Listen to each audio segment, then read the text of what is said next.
Hello everyone, welcome to my channel, Everything Martha, Crafts and More. I am Martha, and if you just happen to stop by my channel today, well, welcome, and I hope that you will consider subscribing. If you are one of my subscribers, well, thank you for coming back, and today I'm going to make a video that I think is very important, and it's going to be on my experience with hospice. When my mother started to get really sick, I signed her up with hospice. I really signed her up because going to the doctor was getting to be too much for her. I didn't really sign her up because she was, at death's door. I signed her up to make things easier for her so she would not have to be going to her doctor's appointments, which she was having a very hard time doing. And so that was why I did it. If you have been watching my channel, you would know that my mom passed away on December 24th. So I think it's a very important topic because if you have a loved one that is really sick and you're considering hospice, there's a few things that you should really look into before you make a decision. I placed my mom on hospice with Vitas. I believe hospice is a great thing for people that have some kind of a disease which is non-curable or that they don't want to be treated for, and end of life is approaching, then they want to die at home.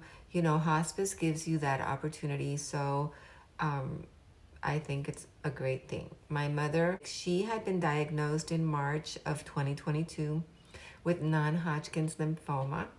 So I talked to my mom about hospice, and I asked her, Mom, do you know what hospice is? And she said, yes, it's something that you sign up for when you're dying, when you're ready to die. And I said, well, no, not necessarily. You can not be ready to die, but in your case, like, you're expressing that you can't make it to the doctor anymore, that it's just getting to be unbearable. And if hospice has a service where the doctor will come to you instead of you going to the doctor. If you need an X-ray, the X-ray will come to you instead of you going to the doctor. If you need blood work. So I explained this to her and I asked her how she felt about it, and she thought it was a good idea. So I called hospice and I met with them. And this is one of the things that upset me very much. One of the incidents that I had, because I want to be fair here. I want to tell you what was good and what was bad, just in case you're ever in a situation where you have to consider hospice, that you think of all the alternatives and what rights you have as someone who's reaching out to them. So when I met with them, I did not feel that my mother was already in end of life, that's it. We are giving up on everything. So when I spoke with them, someone came out to my house and I specifically told them that I had a condition about placing my mom on hospice, and that would be that I would want to have continued blood work. And so they told me that that's not something that they did. And then I said, okay, then I'm not interested, because my mother, sometimes has had high potassium, which needs to be dealt with ASAP, because if your potassium gets too high, you could have a heart attack. And so she has had to be given something to lower her potassium, and her potassium has had to be rechecked. And so, I was not in a place where I wanted to ignore all these things that could, put my mom's life in greater risk. So when I told them that I wasn't interested, then, okay, they agreed that they would have routine blood work for my mom. So I was okay with doing the blood work like once a month. We decided to sign her up. They explained to us that there would be a nurse coming to my mom once a week. There would be a doctor coming to see my mom once a month. And so, we said, okay, this seems like a good thing. Her medications, which had to do with her reason for being admitted in hospice, would be provided for her as well. Other medications that had nothing to do with her illness, for which she was signed up to hospice, would have still to be prescribed by her general practitioner. And so we decided to do it. My sisters and I talked with them. And the lady that came to sign her up came with all the things that I had to sign. So when I started reading it, I said, well, I don't see here where you have agreed to do routine blood work for my mom. And the nurse was surprised and she said, well, we don't do that. And I said, well, this was one of the things that I insisted on in order to sign my mother up. So now if you're telling me that that's not something. And so she said, look, this is not the first time that this happens to me. Sometimes they make promises, and then when it comes time for me to come and sign the patient up, then I am faced with this, and I don't want to make any promises that I cannot keep. And so I was really upset because I felt that I had been lied to. I felt that I had been lied to in order to have my mother signed up. And I said, well, then I'm not going to sign her up. I'm not going to sign her up because that was one of the conditions. And I'm not giving up on my mother's health because I'm signing her up to hospice. I didn't sign her up that day. I told her to leave. And a couple of days went by when they finally called me back and said, okay, we don't typically do this, but we commit to doing these routine blood works for your mom. So I said, okay, fine. If you're committing to doing that, then fine. So they came back again, with all the paperwork, and we finally signed my mother up with hospice, Vitas Hospice.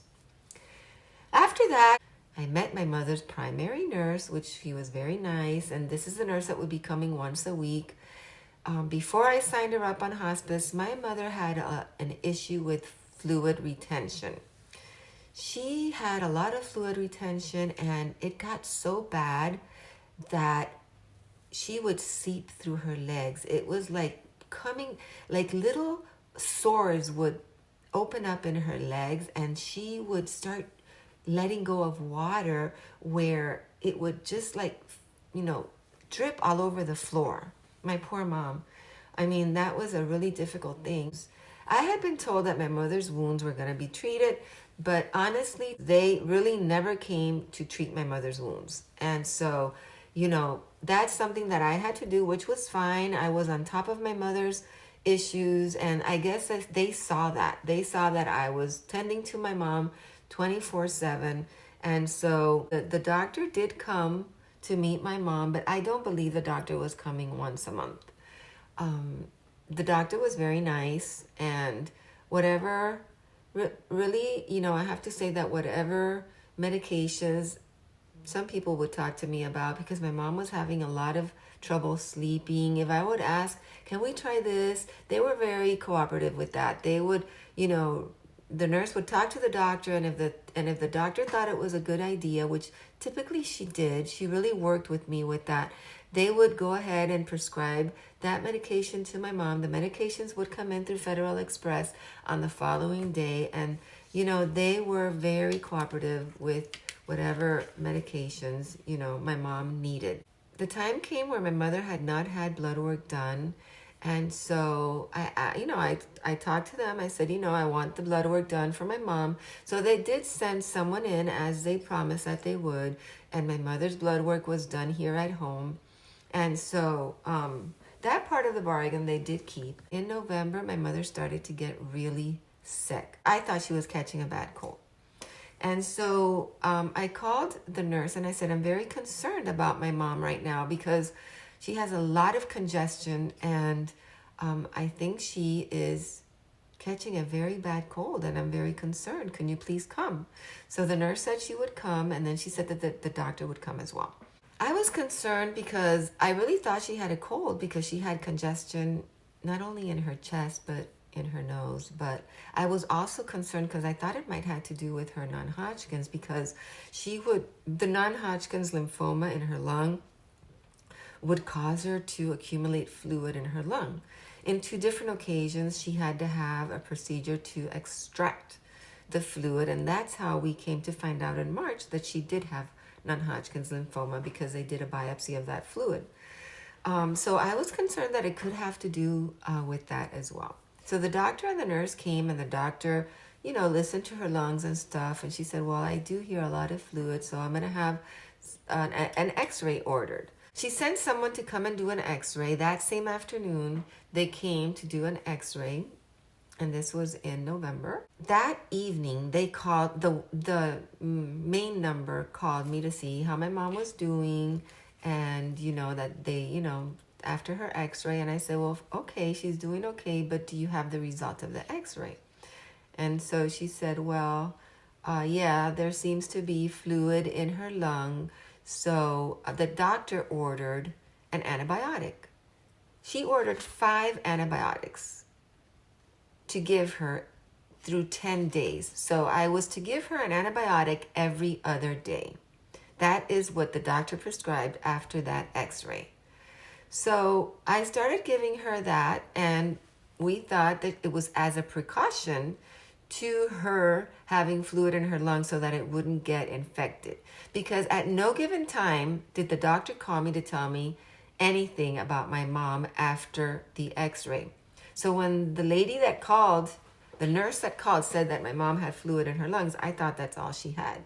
And that the antibiotic, which was only 5 of them, so it was not a very aggressive treatment at all, was as a precaution. When the nurse and the doctor came that she ordered the X-ray, I brought up the fact that maybe she should get a COVID test, but the doctor didn't seem to think that she needed a COVID test. She said, no. So she didn't order a COVID test. She didn't do a COVID test. And the only thing she ordered was the X-ray. After she prescribed the antibiotic, I gave her the antibiotic the first day, and so I wasn't that concerned because we knew my mother would accumulate fluid, and I was happy that she sent her. So I thought all that congestion that I was hearing was part of the fluid that she had there. So I started giving her the antibiotic. I gave her the first one, and after the second one, we noticed that my mother was progressively getting worse. So I knew from the beginning that if I ever wanted to admit my mother in the hospital, I had to sign her off of hospice, because that's when her insurance had to kick in again. So my sisters and I saw that my mother was doing very badly. My mother couldn't even walk to the bathroom anymore with my help the way we used to do with the walker. I would have to sit her in her walker and roll her in the bathroom, and her oxygen would start to decrease. I had her on the oxygen because I failed to talk about the fact that when I first signed her up, I'm going to digress a little bit. When I first signed her up to hospice, they did bring a lot of equipment that they felt my mother would need. So they brought a wheelchair, they brought a walker, they brought a oxygen machine, the kind you plug in. They brought a portable oxygen in case the power would go, or you needed to take her somewhere with oxygen. They brought a nebulizer machine, and they brought a suction machine, which sometimes you have to use that in the final days where they may accumulate a lot of fluid and they have to suction it out. So they did bring all those things throughout the whole months before my mother got sick in November. The nurse kept trying to push my mother into accepting a hospital bed. My mother did not want a hospital bed, so we did not get the hospital bed. So I'm gonna go back to when my mother started to get really sick, and we had to take her off of hospice. My daughter's friend has a handicap van, so she was kind enough to bring it over. Her name is Angie, God bless her. She brought her daughter's handicap van, and we put my mother in the wheelchair with the portable oxygen, and we took her to the hospital. My sisters and I, and Angie also went with us. So they admitted my mom in the hospital, and we were in emergency. They checked my mother's oxygen, blood level oxygen, and it was 44, you guys. It was really bad. They had to put her on this special oxygen machine, which would suction the oxygen in and out. And we were there for hours in the emergency. We didn't know what was taking so long. They did all these tests, and then they came to tell us that my mom had COVID and pneumonia in both of her lungs. And we were in shock, like we had no idea.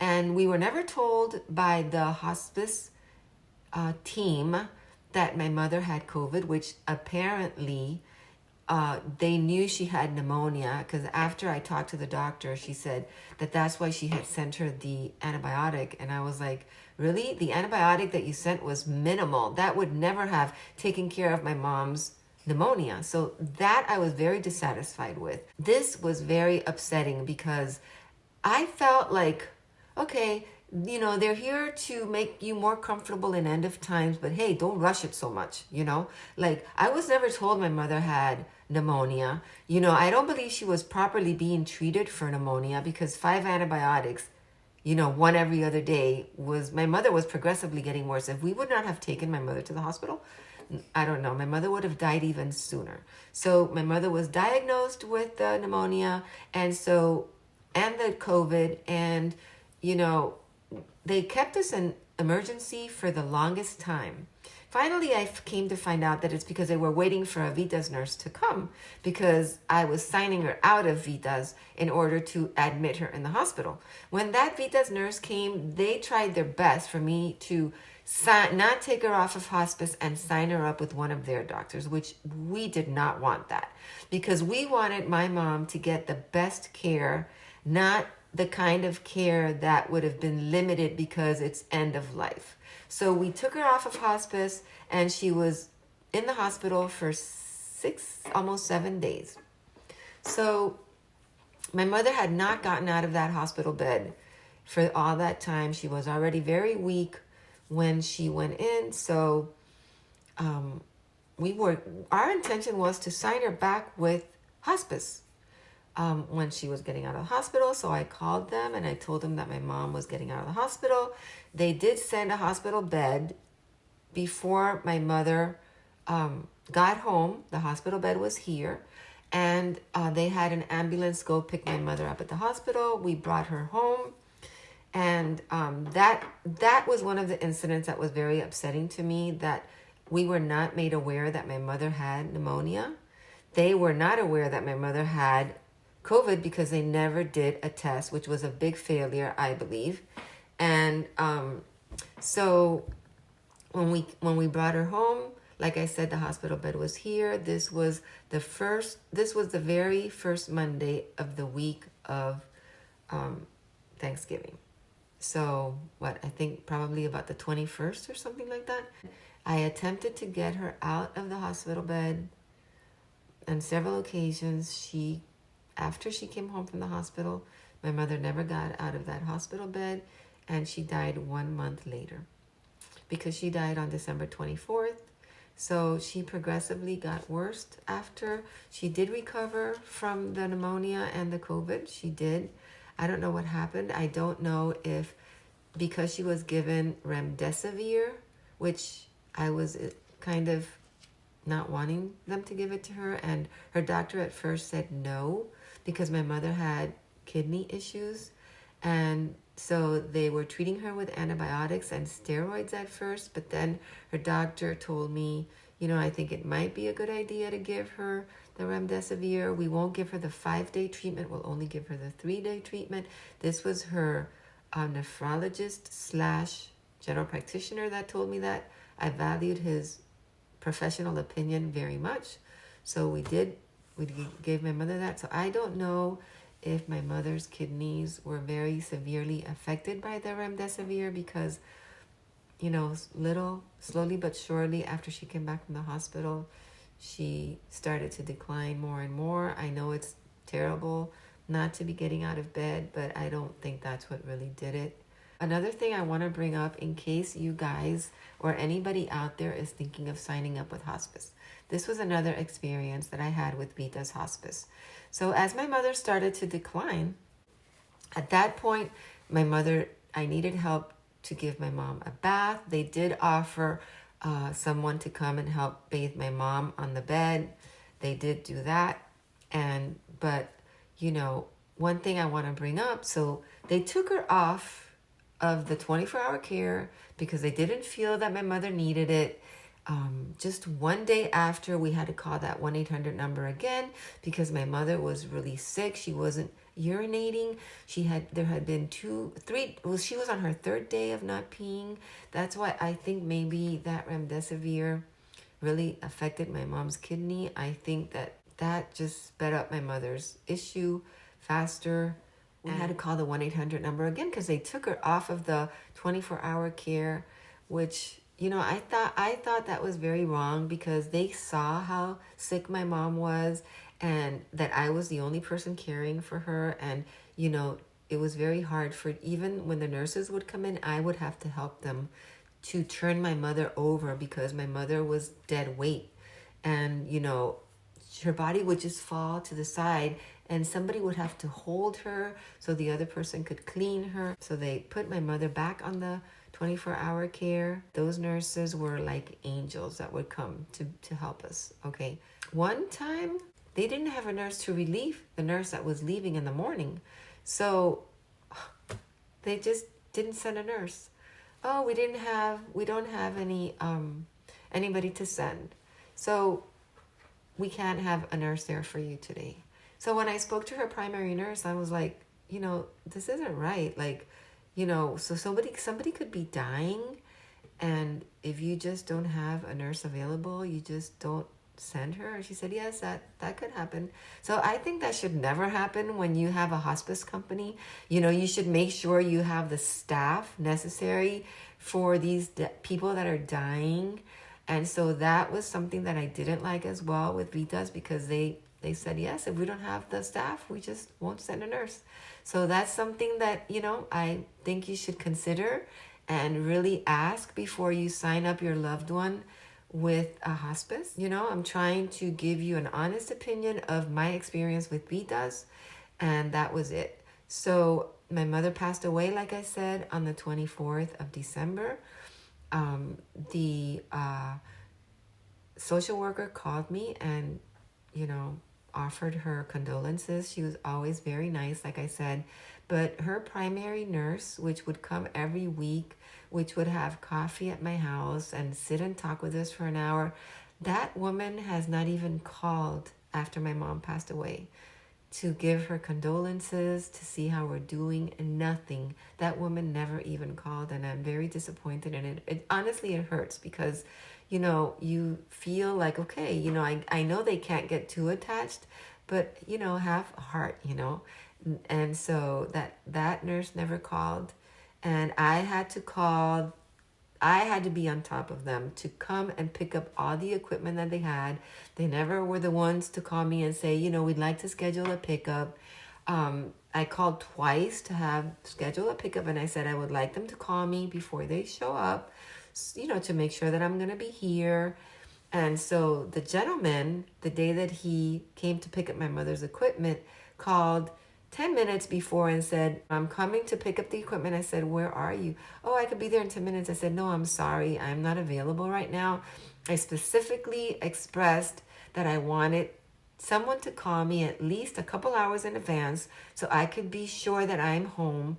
My advice is to ask a lot of questions before you sign up your loved one to a hospice company, and, you know, express what you would like. And trust me, they may say no, but they really want you to sign up your loved one. And if you really insist on a service for your loved one, they will give it to you. So don't give up. Ask a lot of questions before you sign them up. And because they really think they have you once, you know, you have all the equipment here, the bed here and everything. And it sort of is more difficult at that time to change your loved one to a different hospice. Your voice needs to be heard in what you really want for your family member, because as much as they try to get away with doing as little as possible, they will do it. Stand your ground about what you want, and you have to keep on top of them. Unfortunately, that is the reality. So I hope, like I said, I hope this video helps, and that you will consider subscribing to my channel if you haven't already. Have a great afternoon and take good care. I'll see you in my next video. Bye. Bye.